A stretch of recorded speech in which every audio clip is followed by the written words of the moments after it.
मेरे कथा प्रेमी सज्जनों,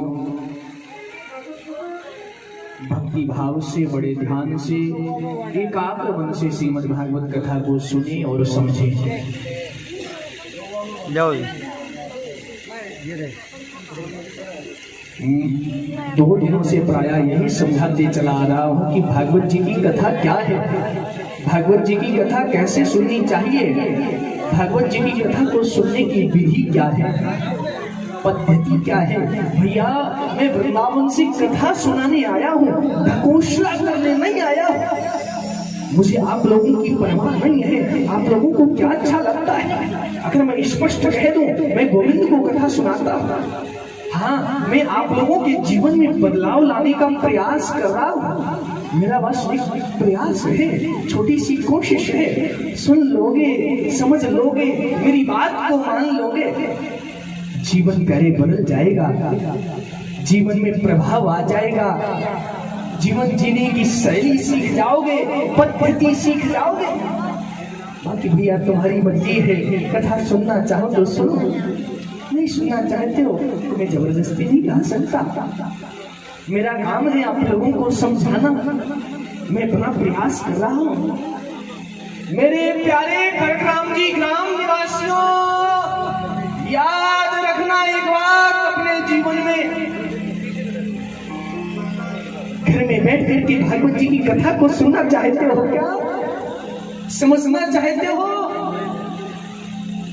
भैया तुम लोग बड़ भागी हो, भागवत जी को बिना बुलाए भागवत जी आ गए हैं इन बच्चों के प्रयास से।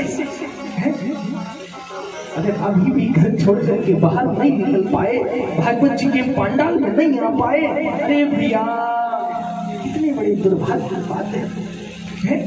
घर पे तो हमेशा रहते हो, 24 घंटे में ज्यादातर समय आपका अपनी पत्नी, बच्चे, परिवार, माता पिता के साथ व्यतीत होता है। घर तो वही है, परिवार तो वही है, वो बदल नहीं जाएगा। लेकिन थोड़ा सा अगर समय निकाल करके आप लोग पंडाल में आ गए, शायद कोई व्यासपीठ से निकली हुई बात आपके जीवन में उतर जाए, आपके जीवन में प्रभाव कर जाए, प्यारे पूरा जीवन बदल जाएगा। तुम अपने संतानों का जीवन बदल दोगे। देख लो भैया, जो सुनना चाहे शाकर अवंतर कहे, ना सुनना चाहे तो मेरे गोविंद की इच्छा। मैं आप लोगों को कल क्या सुना रहा था, कोई बता पाएगा? मैंने क्या सुनाया था? धुंधकारी चरित्र, गोकर्णोपाख्यान। धुंधकारी एक ऐसा नालायक बेटा है जो अपने पिता का अपमान करता है, अपने पिता का सम्मान नहीं करता, संतों का सम्मान नहीं करता, ब्राह्मणों का, बड़े बुजुर्गों का सम्मान नहीं करता। केवल और केवल अपने जीवन में उसने व्यसनों को अपनाया है। मांस भी खाता है, मदिरा भी पीता है, वैश्यागमन भी करता है, जुआ भी खेलता है।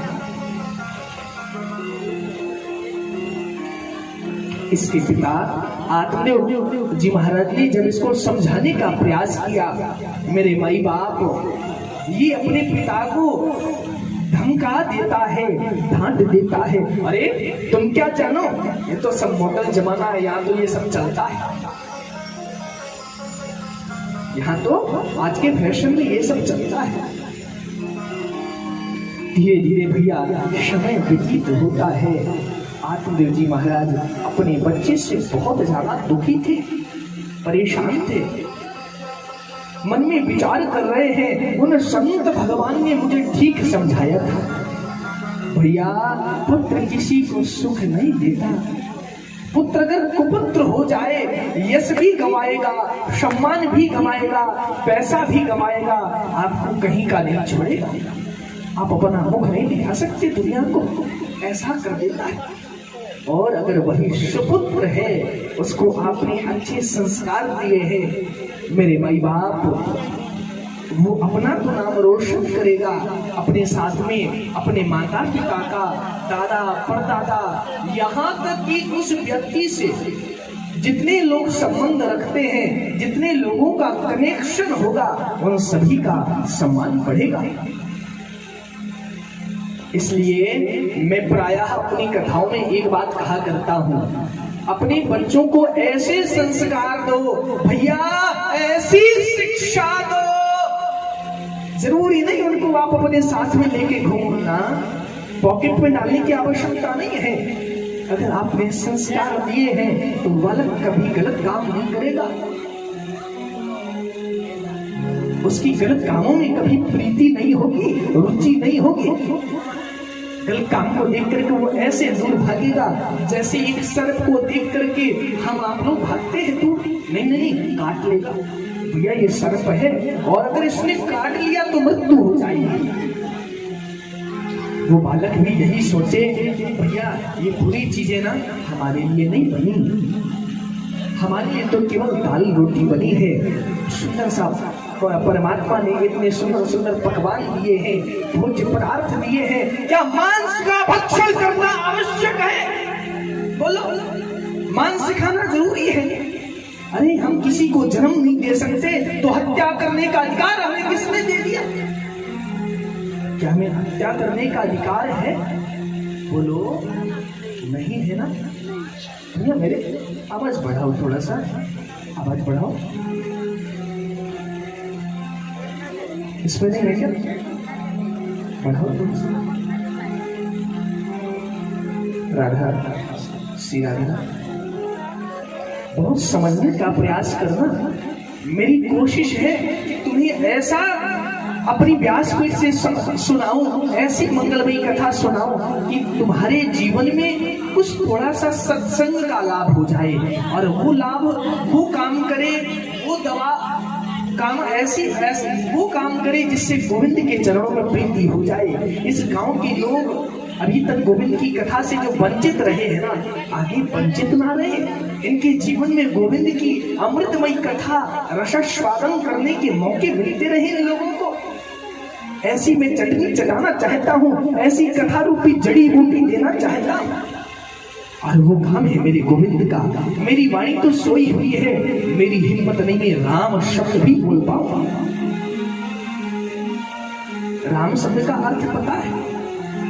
राम किसको कहते हैं? राम कौन है? बोलो, कौन है राम? राम माने राधा, माँ माने माधव। मेरे राधा माधव ही तो राम है। राम माने राधा, माँ माने माधव। और जो राम कहते ही मुंह खुलता है, माँ कहते ही मुंह बंद हो जाता है। राम भैया, राम शब्द का जब आप उच्चारण करो तो गोविंद के चरणों का ध्यान करो। चरणों का ध्यान करते ही गोविंद का आवाहन करो। राम ने बोला, आ गोविंद, माँ कहती ही मेरे मुख के माध्यम से मेरे हृदय में प्रवेश कर जा, हृदय में विराजमान होकर के मेरे हृदय को पवित्र कर दे बाबा। श्री आत्मदेव जी महाराज जब अपने संतान धुंधकारी से परेशान थे, धुंधकारी को बहुत समझाने का प्रयास किया, भैया ये नहीं मानता, ये नहीं समझता। श्री आत्मदेव जी महाराज ने विचार किया, मुझे अपने संतान के कारण घर का त्याग करना पड़ेगा। और ऐसा विचार करके जब घर छोड़ करके गांव के बाहर एक पीपल का वृक्ष था, उस वृक्ष के चबूतरे पर बैठ करके आंखों में आंसू भर करके रो रहे थे, बड़ी जोर जोर से रो रहे थे, विचार कर रहे थे, भैया मैं कहाँ जाऊं? मन में तो इतना मेरे वैराग्य नहीं है। इन बच्चों को बता दो, मन में तो इतना मेरे वैराग्य नहीं है कि जो मैं घर का त्याग कर दूं, संतान का, पत्नी का त्याग कर दूं। लेकिन जो मेरा बालक ये दुष्ट धुंधकारी है, ये घर में नहीं रहने देता। तभी वहां श्री गोकर्ण जी महाराज पहुंचे। गोकर्ण जी महाराज कहते हैं, पिताजी क्या बात है, आप चिंतित क्यों हो, दुखी क्यों हो? बोले भैया मैं क्या बताऊं, तुम्हारा जो बड़ा भाई धुंधकारी है ये घर में नहीं रहने देता। ऐसे ऐसे गंदे भद्दे कर्मों को करता है जिनसे मेरा मन बहुत दुखी हो चुका है। मैं कहाँ जाऊं, मैं क्या करूं? श्री गोकर्ण जी महाराज अपने पिता आत्मदेव जी को समझाते हैं, पिताजी अरे एक बात बताओ मुझे, आप किसके लिए रो रहे हो? आप अपने इस पुत्र के लिए रो रहे हो क्या? याद रखना, न चेन्द्रस्य सुखं किंचन न सुखं चक्रवर्तिना सुखमस्ति विरक्तस्य मुनेरेकांतजीविनः। भैया ना तो सुख राजा को है, ना इंद्र को है, ना ब्रह्मा को है, ना विष्णु को है। अगर सुख सच में किसी को है तो केवल एकांत जीवी साधु को है, भजन करने वाले संत को है, परमात्मा को मानने वाले एक उपासक को है, जो गोविंद के चरणों में प्रेम करता है। वास्तव में वही सुखी है। भले ही वो नमक रोटी खाता हो, उसे शाही पनीर की जरूरत नहीं है, कोई बात नहीं। वो कहता गोविंद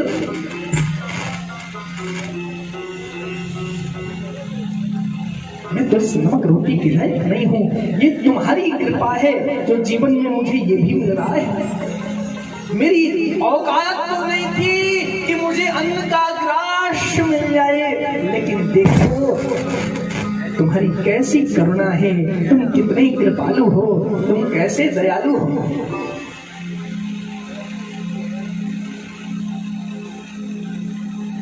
एक बार आप लोगों को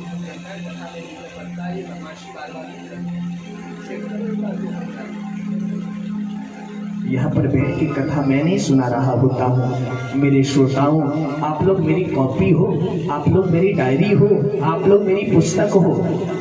आप लोगों का नेत्रों को जब मैं देखता हूँ, नेत्रों में जब आप लोगों के अंदर भाव देखता हूँ, स्वतः ही मेरे गोविंद वो ऐसे क्रमबद्ध पुस्तक भेजते जाते हैं मेरे माइंड में, मेरी मस्तक में पुस्तकें प्रवेश करती जाती हैं और वह मंगलमयी कथाएं मैं आप लोगों को सुनाता जाता हूँ।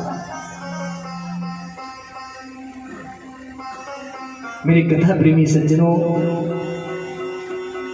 धुंधकारी जब बहुत अत्याचार करता है, सारी कथा सारा प्रसंग क्रमशः गोकर्ण जी महाराज को उनके पिता आत्मदेव जी समझाते हैं। धुंधकारी की जब प्रत्येक हरकत को बताया, गोकर्ण जी महाराज दुखी हो गए। बोले पिताजी मैं आपको एक बात बताऊं, भागवत जी कहती हैं कि देहे स्थिमान् सरुधरे भीमतिं त्यजत्वं जाया सुतादिषु हि सदा ममतां विमुञ्च।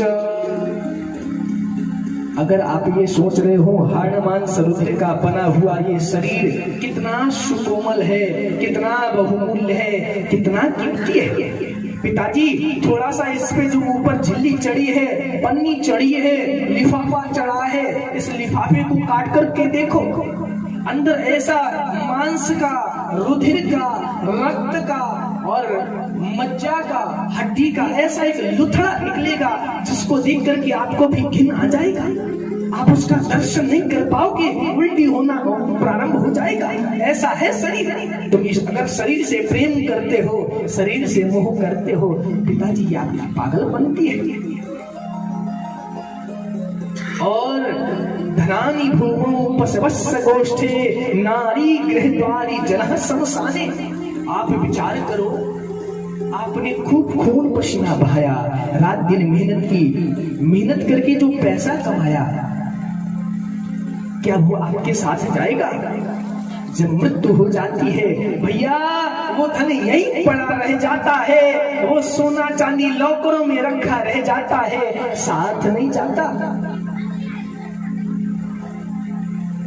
कोई बात नहीं, मैंने शरीर से धन कमाया, साथ नहीं गया, जो मैंने पशु अपनी मेहनत के धन से उनको खरीदा है, घर में पाला है, जो मैंने वाहन खरीदे हैं, भला वो तो जब मेरा शरीर छूटेगा वो तो साथ जाएगा ना। तो भैया पशुवत्स गोष्ठे, वो पशु पशुशाला में बने रह जाते हैं, वाहन गाड़ी घोड़े गैरेजों में खड़े रह जाते हैं, साथ नहीं जाते। कोई बात नहीं, हमारा धन साथ नहीं गया, पशु साथ नहीं गए, लेकिन जो मेरी पत्नी है ये तो मेरे साथ जाएगी ना। जब मेरा प्राण निकलेगा, शरीर छूटेगा, वो तो साथ देगी ना। भैया अगर ऐसा विचार कर रहे हो तो वो पत्नी जब आपका शरीर छूटेगा, आपकी मृत शरीर की एक अर्थी सैया बनाई जाएगी, आपको उस अर्थी सैया पर लेटाया जाएगा। मेरे बंधुओं याद रखना, आपकी वह पत्नी जब आपकी विदाई हो रही होगी, देहली पर खड़े होकर के दरवाजे की चौखट को पकड़ करके अपने सिर को रख करके आंखों में आंसू भर करके रुंधे हुए गले से आपको निहार रही होगी, आपको देख रही होगी, लेकिन वो भी साथ नहीं जाती। जाती है क्या? बोलो, नहीं जाती। कोई बात नहीं, मेरी पत्नी साथ नहीं गई, मेरा धन साथ नहीं गया, मेरे पशु वाहन साथ नहीं गए, लेकिन जिन बच्चों की छोटी से छोटी खुशी के लिए मैंने अपने संतान की हर कामना पूरी की, उनकी छोटी से छोटी खुशी के लिए अपनी सारी खुशियों का बलिदान कर दिया, समस्त खुशियों को न्यौछावर कर दिया, वो तो मेरा साथ देंगे। बोलो, देते हैं ना वो साथ? कहां तक देते? वही आपके बच्चे 4 लोग आगे आएंगे, कंधे पर उस अर्थी सैया को रखेंगे, भैया ले जाकर के जो आपके अग्नि संस्कार के लिए मृत सैया बनी होती है, जो दाह संस्कार के लिए सैया बनाई जाती है, उस पर रख दिया जाता है।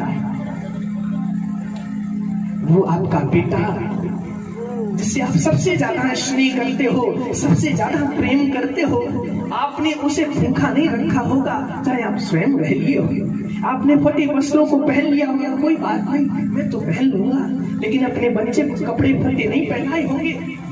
हर पिता की ये ख्वाहिश होती है। भैया वही आपका बालक, वही आपका बेटा एक बड़ा सा लकड़ लेके आता है, सर में मारता है, सर फोड़ता है। भैया अगर उसके आगे कुछ जाता है तो केवल मेरे गोविंद का नाम, ये शरीर भी धू धू करके जलने लगता है, कोई साथ नहीं जाता, न वाहन काम आए, न कमाया हुआ शरीर से धन काम आया। इसीलिए मैं कहता हूँ, धन कमाते समय एक बात याद रहे, चाहे 10 रुपए ही क्यों ना आए जीवन में, 10 रुपए आया कोई दिक्कत नहीं, 100 रुपए आया तो भी कोई दिक्कत नहीं, 10,000 आ गया तो भी कोई बात नहीं, लेकिन कमाई वो कैसी हो? सत्कर्म के द्वारा, किसी को रुला करके, किसी को कष्ट पहुंचा करके धनवत कमाना।